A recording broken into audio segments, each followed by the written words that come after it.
On today's show, the Houston Rockets respond to the Golden State Warriors with a game to win. How Jalen Green bounced back and played like an absolute star. Jimmy Butler's injury, what it means for the rest of this series, and more. It's all coming up right here at Locked On Rockets. This is Mission Control, Houston. Ignition sequence start. 6, 5, 4, 3, 2, 1.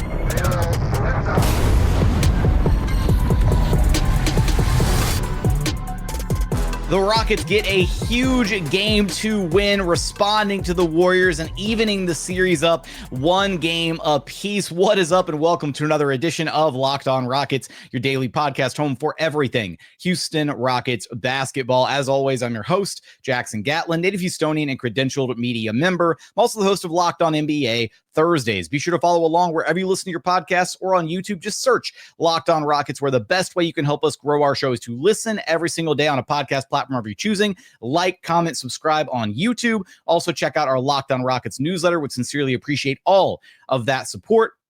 Now, today's episode is brought to you by Game Time. Download the Game Time app, create an account, use code LOCKEDONNBA for $20 off of your first purchase. And as always, thanks so much for making Locked On Rockets part of your day every single day, whether it's on your way to work, on your lunch break, in the gym. Thank you so much for being an everydayer. Shout out to my guy Ryan on the Rockets launch crew, one of our everydayers. And there was another everydayer that said what's up to me at the game to win. And I'm so sorry, dude, I didn't catch your name. You caught me right as I was going to my seat before the game started.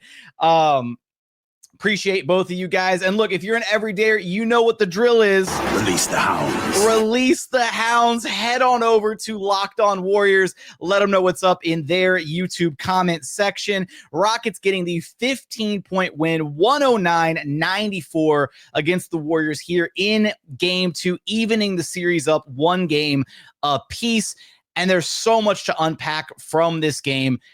Jalen Green, bounce back of all bounce backs, playing like an absolute star. Welcome to the playoffs, Jalen Green. A 38-point evening for him.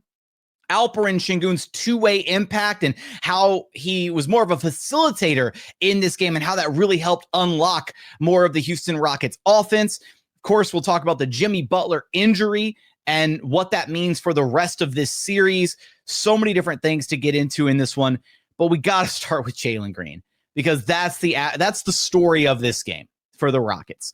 Jalen Green, from game one to game two, a completely different player. Just a 180-degree turnaround for Jalen. Finished the night, 38 points, 13 of 25 shooting, 8 of 18 from downtown, 4 of 5 at the charity stripe, 4 rebounds, 6 assists, 3 steals, couple turnovers. One of the turnovers doesn't count. It was officials called it it was a BS call. The gather step travel was totally ridiculous.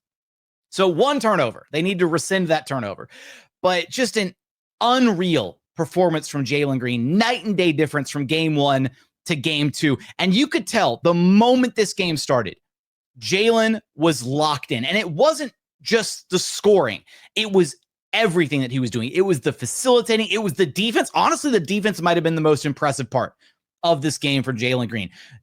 Very early in the game, second or third possession of the game, Jalen Green canned a three-pointer and then came back down on the opposite end and immediately put clamps on Brandon Podziemski. Just had him in hell for like 10 to 12 straight seconds, to where all Brandon could do was just look for the pass to somebody else, because he couldn't even initiate whatever set the Warriors wanted to run on that given possession. And then throughout the game, there were moments where Jalen Green was tasked with guarding Steph Curry and would get these little, he got poke checks on Steph. And then early in the game, he dove on the floor to chase after a loose ball that he got, forcing the turnover on Steph and then forcing a jump ball. And that happened multiple times over the course of the game. Jalen was so dialed in this game. And then the playmaking, the facilitating, he really got himself going early in this one by not focusing on scoring the ball, not trying to force the issue and trying to just make things happen just by himself offensively, 1 against 5. He involved his teammates. He understood that the Warriors' entire game plan was predicated on trying to disrupt him and take him out of things. And he was the decoy at times, right? They put so much attention towards stopping him. And he started making some of the reads that he was missing in game one. Early in the first quarter, he hit Ime Thompson for a couple back-to-back reads, just these beautiful little baseline cuts so that Ime could finish right at the rim. And then he had another great feed to Alperen Sengun, who got a deep seal on a mismatch. And Jalen had Draymond Green out on the perimeter, and he could have, tried to ISO up on Draymond Green or take him off the dribble or attack or something, but he realized that Sengun had the mismatch. He was patient with it, drew Draymond further out from the paint so that he couldn't double back and go trap Sengun once he got the ball, and then he got the pass down to Sengun exactly where he needed it, and Alp was able to just go up for two right there at the rim. Just some great facilitating early in this game from Jalen, and that's what kind of helped unlock more of his offensive repertoire, because then the defense wasn't able to just key in on him, right? It helped open up some of the other driving lanes. It helped open up some opportunities for him that weren't there as much in game one. And then just the actual shot making was flat out next level. 13 of 25 is just absolutely ridiculous efficiency. He did it, and he did it a little bit through each quarter. It wasn't like he just showed up in one half. He didn't have any quarter where he disappeared. He scored a little bit in each frame, and then he really took off in that third quarter where he scored 15 of his 38 points. Did it in a variety of ways. Obviously, he hit the 8 triples, tying a Rockets franchise record with Chris Paul and Matt Maloney, of all people. 8 triples. So those are the 3 leaders for that Rockets franchise playoff record for most made threes in a playoff game. But this is exactly the type of game and performance that you need Jalen Green to have. This is exactly the type of player that the Rockets envisioned when they drafted him number 2 overall. And look, a ton of credit to Jalen Green for owning up to his game 1 struggles. After this game, after game 2, he spoke to the media and he kind of said, look, when I was out there in game 1, right, the lights were kind of bright. The court was real big, with the fans and everything. And he had kind of that, the nervousness, right, from his first ever playoff game. And it showed, right? 7 points, 20% shooting, but he shook that off. He looked at the film. He understood where he needed to improve, and he came out and played like an absolute star. This is the kind of performance that the Houston Rockets need from Jalen Green. And look, they're not going to get a 38-piece every single night from Jalen, but to see him make this massive turnaround from game 1 to game 2 inspires a ton of confidence. And again, to see him do it in so many different ways. It wasn't just the scoring. It was the facilitating. It was the defense. It was everything all encompassing in his performance in this game. He led the Rockets to this win. And at every point in this game where it felt like the Warriors might go on a little bit of a run, where they started to make a little bit of a push, cutting into the Rockets lead a little bit, and you started to get a little nervous. Oh, here it comes. Warriors are going to cut it to a single digit lead, or they're going to make a quick little push and make it a game again. Felt like Jalen had an answer, whether it was knocking down a 3, whether it was getting downhill, finishing at the rim, getting out in transition. He had a couple ridiculous transition dunks. Had the lob that he received from Ime Thompson for when I believe that made the score. I knew a Rockets score, whatever the bucket was, put the Rockets at 99. I don't know where the Warriors were at that point, but just an all around phenomenal performance from Jalen Green in this game. And hopefully it's a preview of more of what's to come as this series ultimately progresses. But coming up, want to talk a little bit about the game flow in this one. Alperen Sengun's impact as more of a facilitator in this game instead of handling all the scoring burden on his own, as well as Jimmy Butler's injury and what it means for the rest of this series. We're going to get there in just one moment. First, today's episode is brought to you by Amazon Fire TV. Did you know that your Fire TV is also an Xbox? Turn any TV into your gaming and entertainment hub with Fire TV Stick 4K devices. No console required. Just grab your paired controller, subscribe, or sign into Xbox Game Pass Ultimate with EA Play included, and you're ready to play. Dive into hundreds of premium titles from EA Sports College Football 25 to Call of Duty Black Ops 6 and Avowed. As easily as you stream your favorite shows, it's gaming made simple, and it's all on your Fire TV. You can play high-quality quality Xbox games at a fraction of the cost of a console. And with 4K streaming, watch more than 1.5 million movies and TV episodes from your favorite subscribed services like Netflix, Prime Video, Disney Plus, Max, and so much more. Head on over to Amazon.com/Fire TV Locked On to get started. Xbox Game Pass Ultimate subscription and compatible controller required. Available on select devices, including Fire TV Stick 4K, second generation, Fire TV Stick 4K Max, first and second generation, and Fire TV Cube, third generation. And continuing on here at Locked On Rockets, your daily podcast home for everything Houston Rockets basketball. All right. Before this game started, Ime Udoka kind of jokingly responded to a reporter who asked, what adjustment he was looking for from the Rockets. And he gave him a short and sweet answer. I forget what the question was specifically, but he was like, make shots.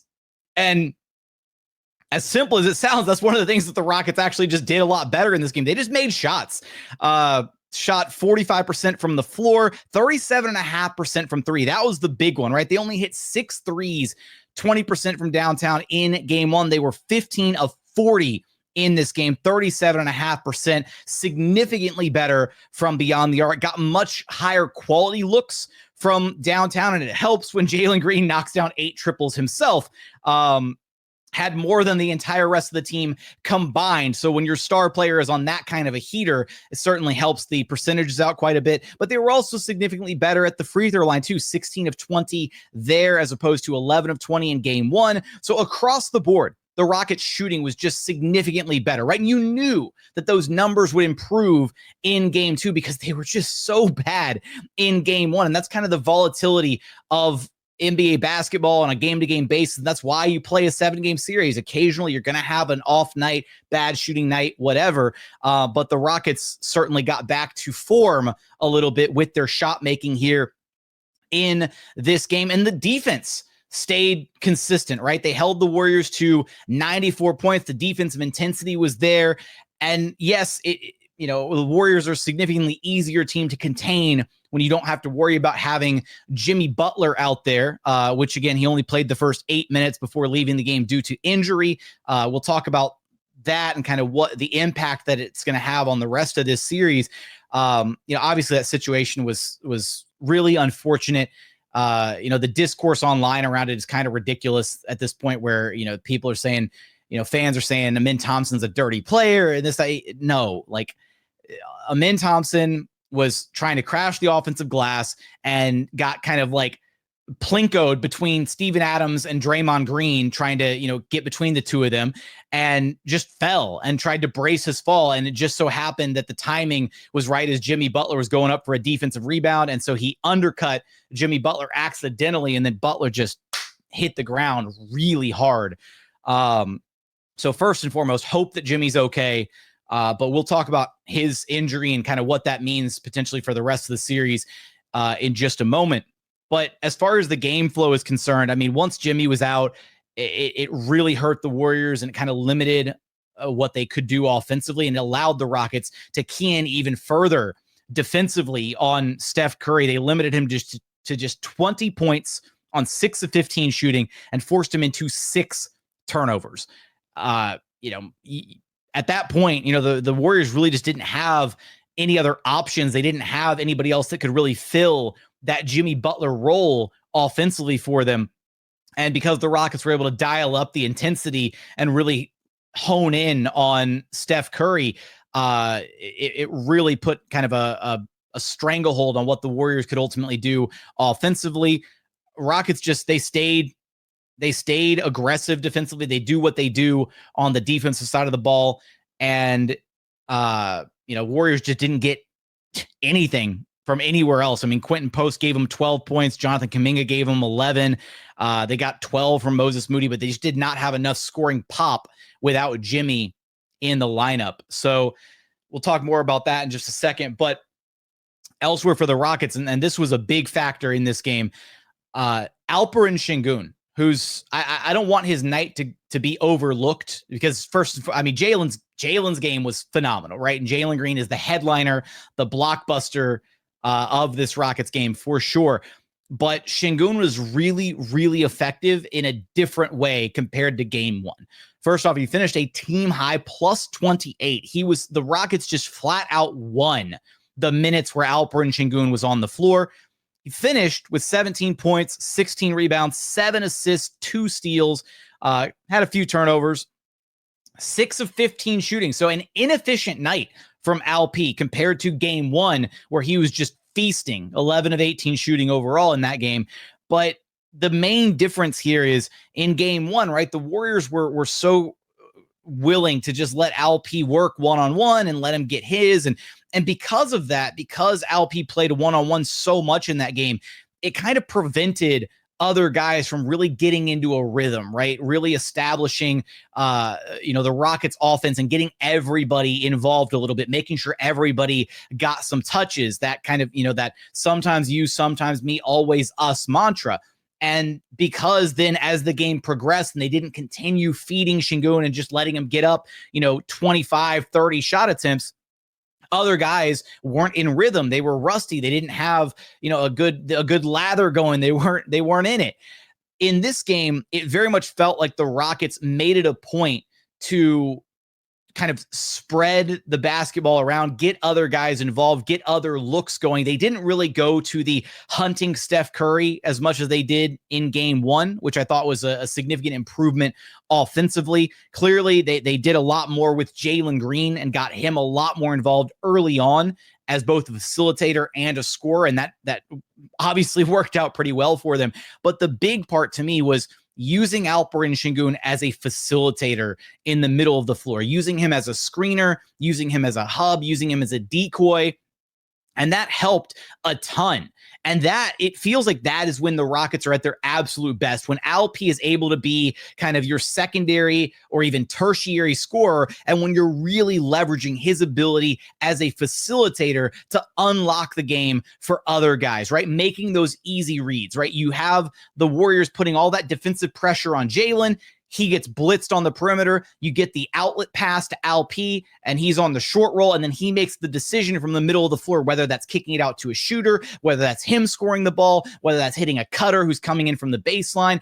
And all he has to do is read the defense and react accordingly. And he's really adept at doing that. And that was on display in this game with his 7 assists, right? That's when it feels like the Rockets are at their deadliest. And I actually went back and looked at the numbers.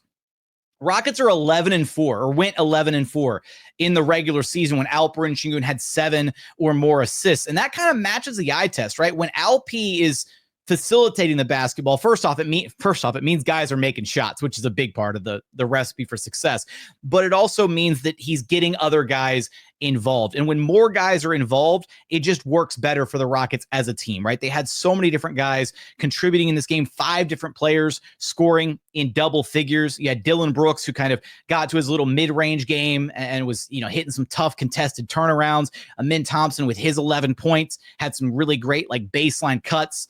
Even though both of those guys dealt with some significant foul trouble in this game. Rockets dealt with foul trouble kind of across the board, but those two guys in particular.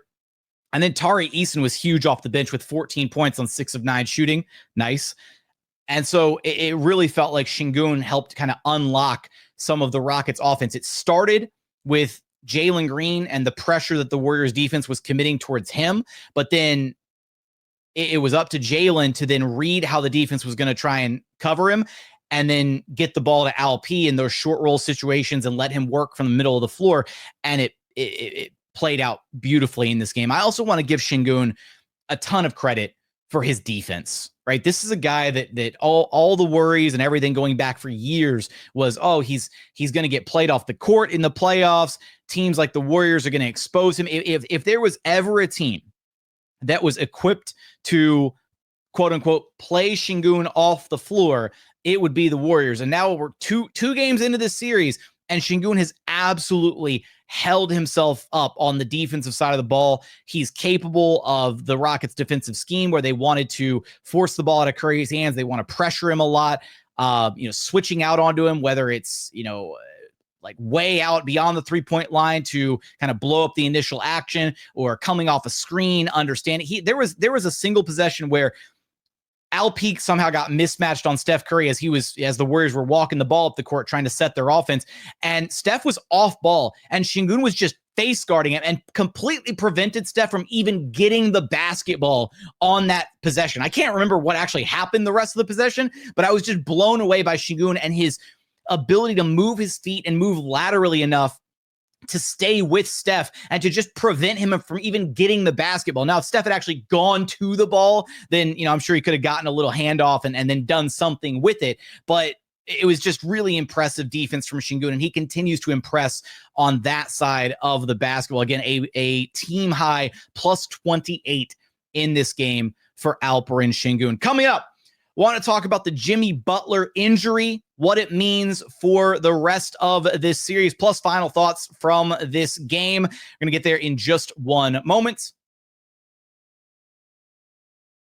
First, today's episode is brought to you by Game Time. Look, there's nothing like the atmosphere of an NBA playoff game. Every bucket, every defensive stop, every time Toyota Center chants F-U Draymond, every moment feels absolutely huge. It's electric in the arena, and with Game Time, you can be a part of it without the stress of last-minute ticket hunting. Game Time makes it fast and easy to get playoff tickets, even when demand is sky high. Prices on the app actually go down as tip-off gets even closer, and their last-minute deals can save you up to 60%. I love Game Time because they're fully transparent. Their all-in pricing means no surprise fees at checkout, and what you see is what you pay.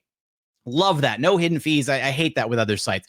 Plus the last-minute deals, they're killer. You can save up to 60% buying last-minute for playoff games, for concerts, for comedy events, theater, whatever's happening near you. Got to check them out on Game Time. Take the guesswork out of buying your tickets with Game Time. Download the Game Time app, create an account, and use code LOCKEDONNBA for $20 off your first purchase. Terms apply. Again, create an account, redeem code LOCKEDONNBA. That's LOCKEDONNBA for $20 off. Download Game Time today. Last minute tickets, lowest price guaranteed.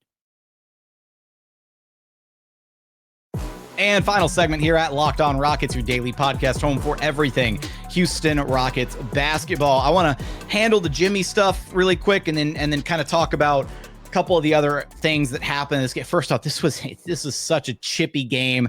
Tempers flaring.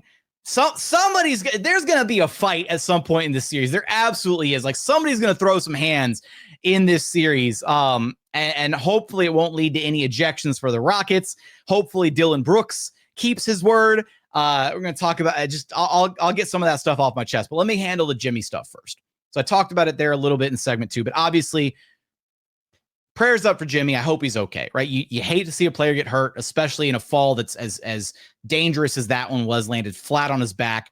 The pelvic bone injury, tailbone injury, whatever you want to call it, that's going to linger. And so the $1 million question now is Jimmy Butler's scheduled to get an MRI early Thursday to find out the extent of the injury. But the big question now is will he miss any time, and how much time will he miss, if any, right? Will he be there for game 3 Saturday night at Chase Center in the Bay Area? This series completely changes if Jimmy Butler's not out there, right? I was confident about the Rockets' chances in this series, even with Jimmy Butler in the rotation. And spoiler alert really quickly here, Rockets were winning this game with or without Jimmy Butler for the Warriors. The way that they were playing, they were locked in. They had this game in the bag, whether he played or didn't play. Just want to put that out there. But everything changes if Jimmy's out of this series, right? The Warriors, because they lose their other star, they lose their other scoring punch. I don't think they have enough outside of Steph offensively to get through this insane Houston Rockets defense without Jimmy. Like, Draymond can't step up as a scorer. They don't have anybody else that can step up and give them what Jimmy gives them on a night-to-night basis. Now, here's the other side of things is, even if Jimmy does return, this kind of an injury, when you fall and when you bruise your tailbone like that, it lingers. This is not something that's going to be gone immediately. Now, they can give him medicine and drug him up and do whatever and try and minimize and reduce the pain. But even if Jimmy returns in the series, he is not going to be 100%. And that's certainly going to help the Rockets out a ton if he's playing even a little bit more hobbled than he usually is. If he's not 100%, that helps the Rockets a ton. And I just want to point out here really quickly, yes, you want to play teams at 100%. Yes, you want to beat them when they're at their best. But at the end of the day, you play who's in front of you, right? So yeah, Jimmy Butler got hurt in a freak play, and sometimes those happen in basketball, and it sucks. Steve Kerr and the rest of the Warriors organization, they said they didn't see anything dirty from Ime Thompson. So Warriors fans, get it out of your head. There was no dirty play there from Ime Thompson. It was just two guys making a play on the ball, and a freak accident happened. You hope Jimmy's okay. But I also just want to point out, how many different times have the Warriors played against a team that has gotten one of their star players injured? Like, just off rip, right? Chris Paul's hamstring, Kawhi Leonard and Zaza Pachulia, Draymond Green gouging out James Harden's eyes, Kyrie Irving, Kevin Love in the finals. Like, the list goes on and on and on for the different injuries that have helped the Warriors over the years. So sorry, Warriors fans, if Jimmy's hurt, and if he's not 100%, or if he can't return in this series, like, tough luck. You deal with it, right? Like, that's just kind of that's kind of the attitude, is you play who's in front of you, and that's what the Rockets have got to do, regardless of what happens with Jimmy's injury situation. So we'll keep monitoring on that and see what happens there. But obviously, the entire game plan changes for the Warriors. The entire game plan changes for the Rockets with no Jimmy Butler. So we'll see what happens on that front. Now, elsewhere in this game, it was so chippy. These teams were getting into it, and a big part of it was Draymond Green. Draymond Green is such an instigator. Multiple times throughout this game, we had FU Draymond chants just erupting in Toyota Center. And I will say, there was some absolute BS in this game, because Ime Thompson got whistled for 2 insanely quick fouls, and just some of the contact that the refs are letting go in these games. And I will say, I will admit, the Rockets are absolutely benefiting from the increased physicality of these playoffs, and the refs not calling a lot of contact and letting a lot of things go. And the Rockets are able to grab and hold, and Ime Udoka absolutely has, empowered his players and his team, and they're absolutely living by the idea that they can't call it all, right? They can't call everything. They can't call every foul. So if you grab and hold and shove and push and do all that dirty stuff to, be physical, to be the aggressor in a series, then officials can't whistle you for everything. And so, but the unfortunate flip side of that is there's so many moments in this game where, like, Ime Thompson got completely leveled by a screen early in the first quarter, and there was no call. And then he got tangled up with Draymond Green, and Draymond Green literally shoved Ime Thompson off of him down to the floor, and Ime Thompson was whistled for the foul call.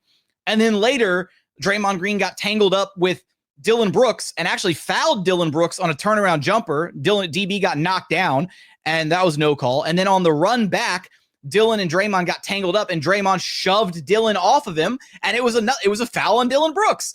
Like, the officiating was a little absurd at points in this game. None more so than the moment where Jalen Green got whistled for a flagrant 1. And look, yes, Jalen Green, his elbow, his forearm, whatever, made contact with Draymond Green's face, but it was the exact same play that happened earlier in the game where Jalen Green, the offensive player, was having his progress impeded by Draymond Green, the defensive player. And so Jalen, trying to break through Draymond Green and proceed the direction that he wanted to go offensively, tried to, put his arms up and tried to, just push Draymond out of the way. And because his arm made contact with Draymond Green's face, Draymond immediately recoiled and just embellished the hell out of the contact, snapped his head back like a sniper got him up from the 400 section. It was ridiculous. And then the officials had the audacity to go review the play and upgrade it from a common foul to a flagrant 1 on Jalen. Like, I thought the NBA was supposed to penalize flopping. And you're telling me the officials watched Draymond Green see the contact, have the 1.5 second delay, and then suddenly he snaps his head back like he got hit, like an uppercut hit him or something. It's ridiculous. So, and look, I was fed up with it watching. Rockets fans, the entire of Toyota Center, all 18,000 some odd people in there were fed up with it. The FU Draymond chants were just delicious. It was fantastic to hear. And things got even more heated between Draymond and Fred VanVleet Fred took exception to something that Draymond said or did, and they started, jawing back and forth right in front of the Rockets bench. And, then both, suddenly it was a big, scrum. It was a dust up, if you will. Both teams had to be separated. And in that scrum, Tari Eason was in the back shouting something, and somebody said something to Tari Eason, and Tari threw a towel across the scrum. And the officials had to go review it for a quote unquote hostile act. So when asked about the towel throwing post game, Tari and Jaylen had a good laugh about it being a hostile act. So Ime even chuckled about it, and he was like, yeah, we, got to make sure that, Tari doesn't do that again, except for the towel throwing. Like we're all about that kind of mentality. And, that's who the Rockets are. That's the identity that they built for themselves. They're a team that's going to get under the opposing team's skin. They like it when things get gritty. They like it when they get into it with the other team. The Rockets kind of thrive off that type of atmosphere, and you kind of love that identity. They've really kind of embodied that identity from their head coach Ime Udoka. And I want to give a ton of credit here to Steven Adams in that moment, because Steve-O for his, just, yes, his on the court impact, but just his presence, as a veteran for this team and kind of a calming force for all the guys on the roster. He made it a point, went and got Tari Eason, pulled him out of that kind of scrum and was kept him away from it all, and was just trying to calm him down and try and get him, refocused and locked back into the game. And that's the kind of vet that Steven Adams is. And that's the kind of, leadership and mentorship that he provides to this Rockets team. Look, Steve-O has had his fair share of battles with this Warriors team as a member of the Thunder, as a member of the Grizzlies. He's been kicked in the nuts by Draymond Green. Like I'm sure I'm sure of anybody on this Rockets roster that wants to see this Warriors team go down, Steve-O is very much at the top of the list for guys who would love to see this team get eliminated and be part of the team, one of the guys to do it. So just cool moment there between those guys. But overall, really fantastic response here in game 2 for the Rockets. And now it's all about carrying this momentum into games 3 and 4. Right now, you got to go on the road, and it kind of feels like pressure's on Golden State here, right? They've got to defend home court. They're supposed to go in there and defend home court and try to go up 3-1, whatever. But the Rockets get 2 cracks at it. They get 2 bites of the apple to go in there and get back home court advantage. And in a weird way, I think that puts more pressure on Golden State for having to make sure that they deliver, right? They stole game 1 on the road, so now they've got to come home and defend their home court. And the Rockets have shown that they can win on the road. They've won big-time games on the road against some of the best teams in the NBA this season. Playing on the road doesn't phase this Rockets team as much as you would think it would phase a young team. So to see the Rockets, to see this first win of the rebuild, this first playoff win of the rebuild, I should say, to see Jalen Green and Tari Eason and Alperen Sengun up there at the podium talking post-game, and to just kind of see how this team has grown from where they were in the tanking days to where they are now, getting their first taste of playoff victory. And especially for Jalen and Alp, right, who were in the trenches together and have been together for these first 4 years of their career, for both of them to have kind of these breakout playoff games. Alp in game 1, unfortunately, it was a loss, and then Jalen breaking out here in game 2. Future is so incredibly bright for both of them. So really exciting game, really fantastic win, great response in this series, and now you got to carry the momentum forward into these next couple games on the road. But I want your thoughts on this game. How did you feel about the game 2 win? What stood out to you? What did you like about Jalen Green's 38-piece night? How did you feel about Alperen Sengun's play style being different from game 1? What do you think about the Jimmy Butler injury? Let me know your thoughts in the YouTube comments. Remember, the best way to help us grow our show is to listen every single day on a podcast platform of your choosing. Like, comment, subscribe on YouTube. Also, check out our Locked On Rockets newsletter. But as always, thank you so much for watching. Thank you so much for listening. And we look forward to having you back right here at Locked On Rockets, your daily podcast home for everything Houston Rockets basketball.